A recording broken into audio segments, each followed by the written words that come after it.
Zdravíme vás a tešíme sa, že vám môžeme predstaviť jeden z najférovejších obchodov na svete. Prečo je tento obchod férový? Lebo tento obchod nezávisí od veku, vzdelania alebo od pohlavia. Každý má rovnaké šance a o svojej kariére rozhoduje sám. Bez obmedzenia. To je absolútne fér. Pre lepšie pochopenie tohto obchodného modelu sa pozrime najskôr na niekoľko podstatných faktov. V podstate existujú dva odlišné druhy príjmov. Lineárny aktívny príjem a progresívny pasívny príjem. Lineárny aktívny príjem sa zakladá na tom, že musíme pravidelne pracovať, aby sme si zaistili tento príjem. A že je tento príjem lineárny, teda nemenný, respektíve takmer sa nedá zvýšiť. Aktívny, lebo sami musíme na ne neustále pracovať. Chodíme teda každý mesiac pracovať za tie isté peniaze. V prípade, že tak viac nebudeme alebo nemôžeme robiť, nedostaneme ani žiadne peniaze. Podľa tohto modelu pracuje väčšina ľudí. Na tom nie je nič zlé. Stará sa o pravidelný denný režim. Ale tiež so sebou prináša veci, ktoré by mnohí radi zmenili. Napríklad vstávať každé ráno, každý deň vykonávať tú istú prácu, stretávať stále rovnakých ľudí, či ich už máme radi alebo nie. Robíme tak 45 rokov až do dôchodku s nádejou, že so všetkou nadobudnutou nezávislosťou môžeme robiť všetko, čo sme vždy chceli urobiť. Ale za predpokladu, že si to môžeme aj finančne dovoliť. Ani u samostatne zárobkovo činných to v podstate často nevyzerá inak. Spustiť vlastný obchod stojí peniaze, ktoré možno ani sami nemáme. Na začiatku ste väčšinou sami vašim jediným zamestnancom. Niekto je úspešný, mnohí však nie. Väčšina zamestnaných a samostatne zárobkovo činných osôb spravidla dokáže žiť zo svojho príjmu, ale k finančnej nezávislosti to obvykle nevedie. V prípade progresívneho pasívneho príjmu vyzerajú šance inak. Progresívny pasívny príjem je charakterizovaný tým, že po úspešnej fáze budovania nemusíme byť nevyhnutne sami činní. Pasívny príjem sa rovná dôchodku alebo príjmu z prenájmu. Najprv niečo vybudujeme a neskôr z toho profitujeme. Progresívny preto, lebo ho možno zvýšiť ešte viac. Predpokladajme, že mesačne poberáme vedlejší pasívny príjem vo výške 500 € s progresívnym nárastom o 50 € ročne. Teda v prvom roku 50 € mesačne, v druhom roku 100 € mesačne, v treťom roku 150 € mesačne a tak ďalej. To znamená, že v prvom roku celkový príjem 6600 €, v druhom roku celkový príjem 7800, v treťom roku celkový príjem 9600 € a tak ďalej. Po 10 rokoch by to bol príjem 39 000 € ročne.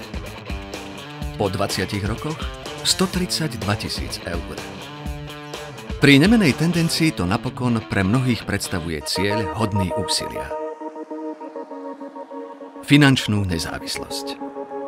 Zatiaľ čo lineárny príjem pri konštantnej práci takmer nemožno zvýšiť, progresívny pasívny príjem pri zohľadnení faktoru času a príslušnej osobnej angažovanosti pripúšťa pozitívny pohyb nahor a udržuje sa po fáze budovania naďalej z veľkej časti sám.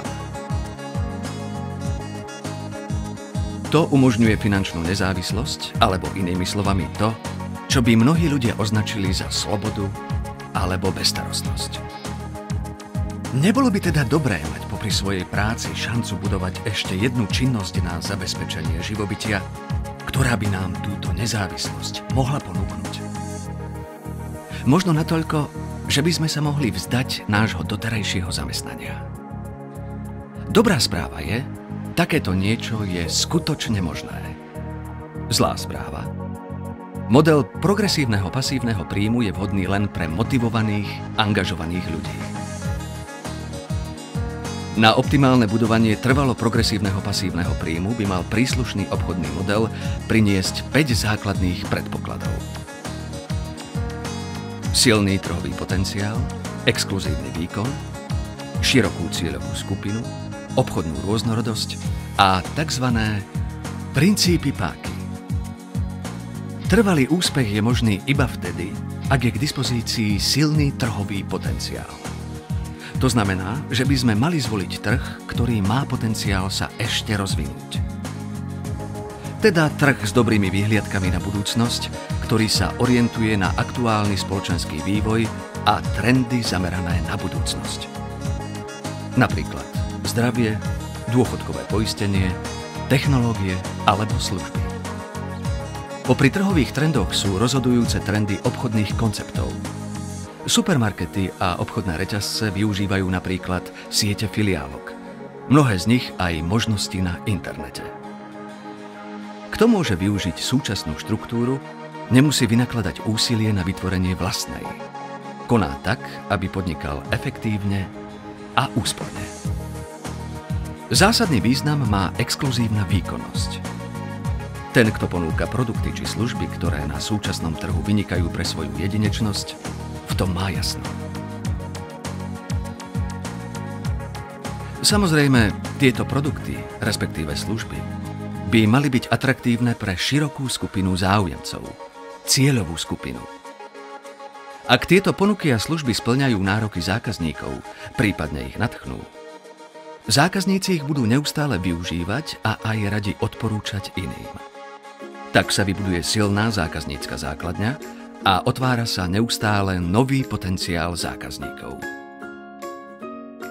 Aj rôznorodosť, respektíve rozšírenie obchodnej činnosti na rôzne oblasti, je neoddeliteľnou súčasťou solidného obchodného modelu.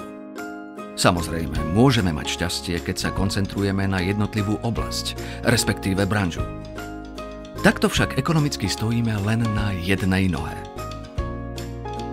Optimálny by bol však obchod, ktorý dostáva svoje príjmy z viacerých odlišných zdrojov, respektíve branží. Takto nielenže možno znížiť riziko, ale dokonca tiež profitovať zo zmien na trhu. Piata požiadavka pri progresívnom pasívnom príjme je tzv. Princíp páky. Každý z nás pozná princíp páky zo všedného dňa. S dvihákom napríklad znásobíme vlastné sily. V ekonomike to funguje rovnako. Cieľom manažéra by nemali byť nespočetné nadčasy.